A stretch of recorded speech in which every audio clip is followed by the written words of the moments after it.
당시에 인터넷을 초창기 시절에 누구나 생각할 수 있는 게 인터넷을 할 때 제일 먼저 할 일이 뭐 검색을 제일 많이 할 거 아니겠어요?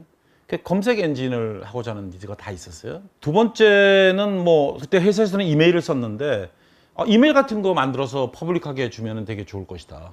그러니까 네이버는 사실은 검색 엔진을 만들어서 지금 네이버 포털이 된 거죠. 다음은 사실은 다음 이메일로 만들었다가 다음 포털로 갔고 지금 카카오로 바뀐 거지만, 그 다음에 세 번째는 커뮤니티라고 하는 부분이 있었어요. 그때 사시라고 하는 것이 이제 중에 하나가 커뮤니티인데, 커뮤니티는 일종의 그룹웨어란 말이에요. 소위 SNS 쪽이지, 사람들이 관계를 관리해주는. 그러니까 이런 커뮤니티 쪽이 있었고, 그러다 보니까 그러니까 네이버가 1등, 다음이 2등, 커뮤니티 출발은 우리가 3등.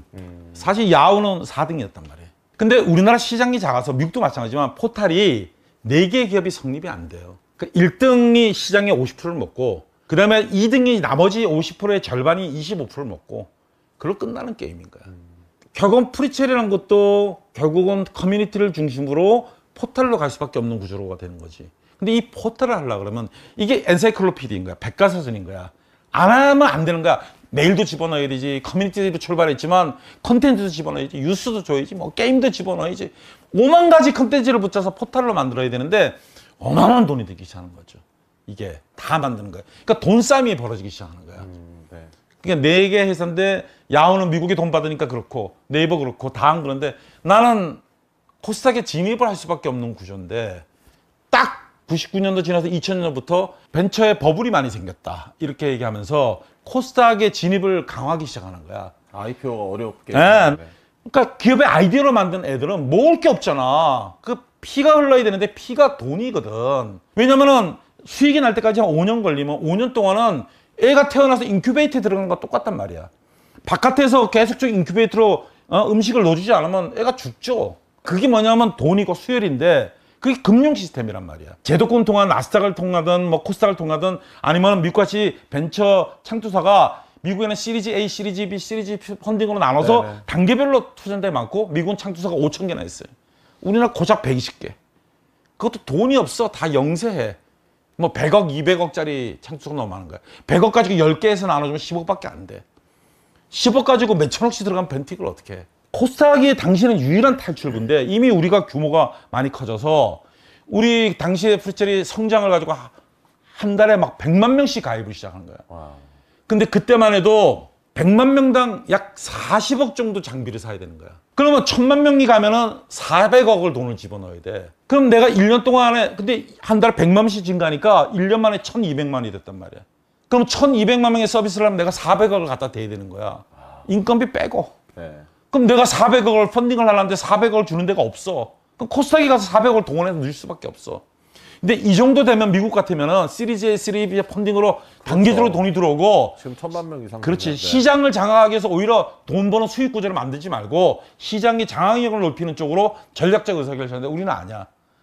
그러니까 돈이 크니까 돈이 안 들어와. 근데 코스닥을 딱 규제를 강화하기 시작하고 수익이 안 나면은 앉아서 진입을 못하게 해. 그러니까 프리첼 같은 데는 코스닥에 진입을 못하는 거야. 이 한간에는 프리첼의 유료화 결정이 프리첼을 결국에는 고사시킨 경영적인 악수였다는 평가가 많습니다. 그런데 전재환 씨의 이야기는 상당히 달랐어요.